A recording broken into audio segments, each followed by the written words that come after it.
Introdução, leitura automática e o Espiritismo, a internet e a maior liberdade na divulgação da doutrina espírita. É um fato que muitos presidentes de emissoras de rádio ou televisão impõem sérias restrições à divulgação do espiritismo na empresa que dirigem, apesar da grande audiência dos programas genuinamente espíritas, temem perder o investimento e a audiência de muitos adeptos das religiões e fecham o espaço midiático aos espíritas. O progresso das novas tecnologias de informação oferecem um novo meio para a divulgação da doutrina espírita, a internet, apesar da insatisfação de pessoas que tentam impor à humanidade o nada como uma solução consoladora e progressista.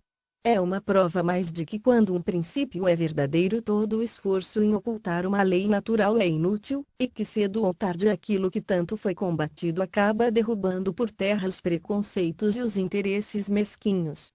Por que a leitura automática de obras espíritas? Aqui apresentamos a leitura automática de uma obra espírita com o intuito de contribuir para o esclarecimento e a pesquisa daqueles que desejam pesquisar sobre as 3 perguntas mais importantes para o homem. 1. De onde eu vim? 2. O que sou? 3. O que serei após o fenômeno morte? Esta leitura automática tem como intuito também servir de material de pesquisa para aqueles que, espiando e provando, sentem a cada momento a visão no mundo material diminuir, mas através do espiritismo se esclarecerão que o estado atual é passageiro e terá um fim cedo ou mais tarde de acordo com a forma que vivem a vida, que não se acaba. A leitura automática, suas qualidades e deficiências. A leitura automática permite escutar longos textos, contribuindo para a compreensão do conteúdo, uma formatação especial do texto para se adequar às características da informática. Mesmo assim, os programas de computador têm limites que não permitem a pronúncia adequada de certas palavras, além de aportuguesar palavras estrangeiras que permanecem com a pronúncia estrangeira já consagrada no cotidiano do brasileiro. Neste trabalho, esta dificuldade pode ser superada adquirindo a monografia A Ciência Despeja os Mortos de Casa de Deus, de autoria de Carlos Bernardo Loureiro, baixando no site deste instituto, www.icemeb.com, ou adquirindo no Telma Teatro Espírita Leopoldo Machado, www.telma.org.br, e até mesmo contando com a ajuda de pessoas esclarecidas que, com o intuito de esclarecer, podem ajudar no entendimento do verdadeiro sentido da obra, além do uso constante de leituras deste tipo, dar condição de deduzir os termos que as limitações da tecnologia atual não podem superar. Os membros do ICEMEB desejam a todos um bom aproveitamento da obra que lhes é oferecida. Membros do ICEMEB. A Ciência Despeja os Mortos de Casa de Deus. O historiador Felipe Arias, História da Morte no Ocidente, informa que da Idade Média ao século XVIII, predominou no mundo católico, e na França, em particular, uma relação de proximidade entre vivos e mortos. A esse período Arias denominou de morte domesticada. Parentes, amigos, irmãos de confrarias e vizinhos acompanhavam no quarto dos moribundos seus derradeiros suspiros, e a partir do século V os enterravam nas igrejas que frequentavam. Michel Vovelli, Mourir entre Fois Paris, 1974, tecendo comentários sobre as pesquisas de P. Arias, acrescenta: uma sociedade em que coabitam os vivos e os mortos, em que o cemitério se confunde com a igreja no coração da cidade. Diz, a propósito, o ilustre pesquisador baiano João José Reis em seu premiado livro A Morte é uma Festa, 1991. Como era comum nas sociedades tradicionais, não havia separação radical, como hoje temos, entre a vida e a morte, entre o sagrado e o profano, entre as cidades dos vivos e a dos mortos. Não é que a morte e os mortos nunca inspirassem temor. Temia-se, e muito, a morte sem aviso, sem preparação, repentina, trágica e sobretudo sem funeral e sepultura adequados. Em Paris, em 1625, 345 irmandades procediam às cerimônias de sepultamento e das missas pelas almas dos filiados. Aos mais abastados, eram dedicados cerimônias fúnebres dignas de reis e rainhas. Esses funerais foram chamados por Michel Vovelli de profusão barroca. O funeral barroco era cercado de muita pompa, o luxo dos caixões, dos panos funerários, inúmeras velas, músicas, autoridades, a decoração suntuosa da igreja e, sobretudo, o local privilegiado, no templo, para o sepultamento. Quanto mais próximo do altar-mor, maior demonstração de prestígio e de possibilidade de salvação. A partir do século XVIII toma corpo a doutrina dos miasmas, apregoada pela ciência, cria-se que matérias orgânicas em decomposição infectavam com os seus vapores o ambiente.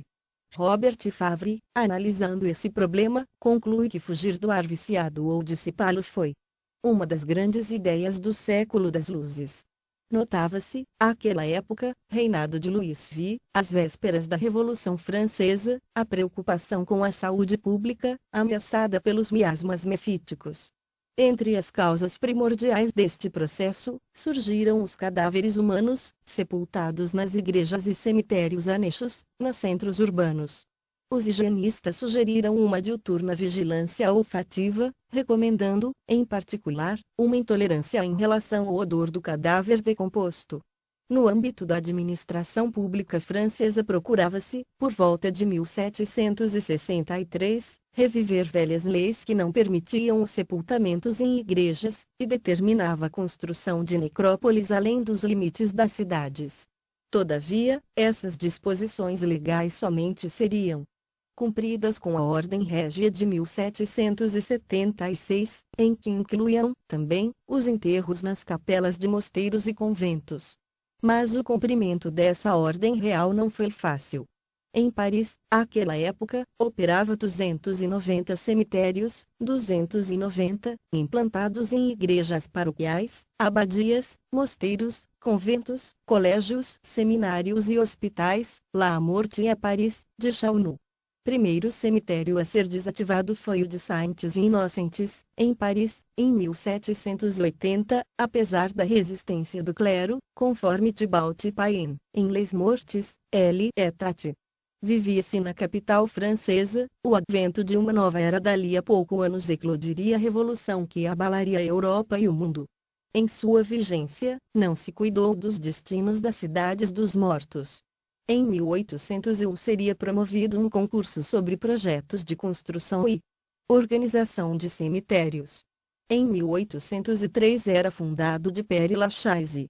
No ano seguinte, regulamentavam-se os dispositivos legais já existentes que proibiam o sepultamento em igrejas etc. As atitudes diante da morte, sentencia João José Reis, e a relação entre os vivos e os mortos não estão separados de processos históricos mais amplos, daí porque cada país, talvez cada região cultural, teve uma cronologia própria das mudanças. Na Inglaterra, o povo resistiu tenazmente às reformas dos ritos funerais e à desvalorização dos locais de enterro.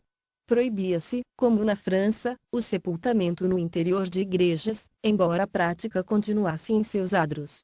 Em Londres, todavia, membros importantes da aristocracia continuavam a ser enterrados na suntuosa abadia de Westminster e na Catedral de St. Paul.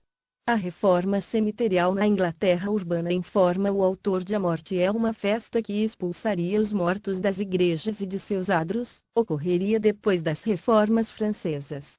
Só em meados da década de 1830, por exemplo, foi construído o histórico cemitério de Highgate, no alto de uma colina, conforme os padrões de higiene da época. Mais detalhes sobre o assunto, vide a obra de Clary Gittings, Death, Burial and the Individual in Early Modern England.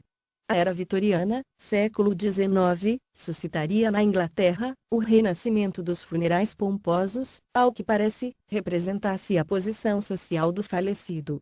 Ademais, deve-se levar em conta que o mercado funerário cresceu a par com o capitalismo, oferecendo aos seus clientes serviços de acordo com o que eles podiam pagar. Surgiria, a essa época, as sociedades funerárias, burial societies, que funcionavam como verdadeiras irmandades. Diria, a propósito, Thomas Laqueur, Bodies, Death and Pauper Funerals -1983, se a classe trabalhadora vitoriana poupava para alguma coisa, ela poupava para a morte. Se viveu na miséria, queriam pelo menos ter um enterro decente. Tudo se fazia para não ser enterrado como indigente, com os Anatomy Acts, 1832, os corpos de indigentes, não reclamados pela família, eram cedidos, por certa importância, aos anatomistas, para dissecação. O cadáver se torna uma mercadoria, podia ser comprado e vendido, deixando-se de lado os rituais e hábitos funerários praticados desde remotas eras.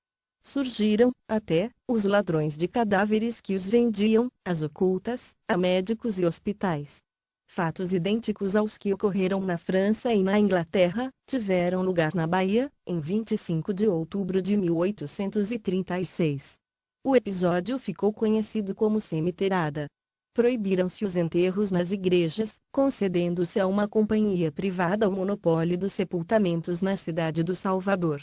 A cemiteirada em forma João José Reis começou com uma manifestação de protesto convocada pelas Irmandades e Ordens Terceiras de Salvador, organizações católicas legais que, entre outras funções, cuidavam dos funerais de seus membros. Naquele 25 de outubro, os sinos das igrejas de Salvador convocavam os fiéis não para a missa, mas para a concentração de protesto contra a privatização dos cemitérios e a proibição de sepultamentos nos templos religiosos. O encontro estava marcado para o Terreiro de Jesus, no adro da Igreja da Ordem Terceira de São Domingos. Daí, seguiram, a pé, para a Praça do Palácio. Cada irmandade, das várias que existiam à época, estavam representadas por seus membros vestidos com suas respectivas insígnias. Pedia-se a anulação da lei que proibia os enterros nas igrejas e o monopólio dos sepultamentos. Após as manifestações de protesto na Praça do Palácio, a multidão dirigiu-se ao cemitério do Campo Santo. No caminho, perto da praça, ficava o escritório que iria administrar o referido cemitério. A turba, enfurecida, o destruiu completamente. Ao chegar ao cemitério, o povo, umas 3.000 pessoas, munidos de machados, alavancas e outros petrechos, promoveu grande quebra-quebra. A própria capela praticamente veio abaixo. Concluída a operação, a multidão retorna ao centro da cidade, na maior algazarra. A polícia se manteve o tempo todo afastada do conflito. À noite, ainda se ouviam palavras de ordem, em grupos isolados de manifestantes. No dia seguinte, pela manhã, muita gente visitou o Campo Santo. Segundo testemunhas, a maioria se sentia alegre pela destruição de um estabelecimento que significava a derrocada da Igreja Católica. Quem primeiro publicou algo sobre essa estranha revolta popular, foi o formado em medicina Antônio José Alves, pai do poeta Castro Alves, que fora testemunha do episódio em 1836. 5 anos depois, 1842, defenderia uma tese acadêmica contra os sepultamentos nas igrejas e centros urbanos, seguindo, assim, a orientação dos higienistas europeus. Na oportunidade denunciou a superstição do povo e a ganância dos padres e irmandades, embora considerasse impróprio o monopólio privado dos enterros. As reações, até a violência, contra a proibição de sepultamentos no interior das igrejas e ambientes religiosos, refletiram o profundo sentimento de frustração e medo daqueles que tinham a certeza de que, nesses lugares considerados sagrados, a salvação estava garantida. Ou, pelo menos, a ressurreição poderia ser esperada na paz e no aconchego da casa de Deus.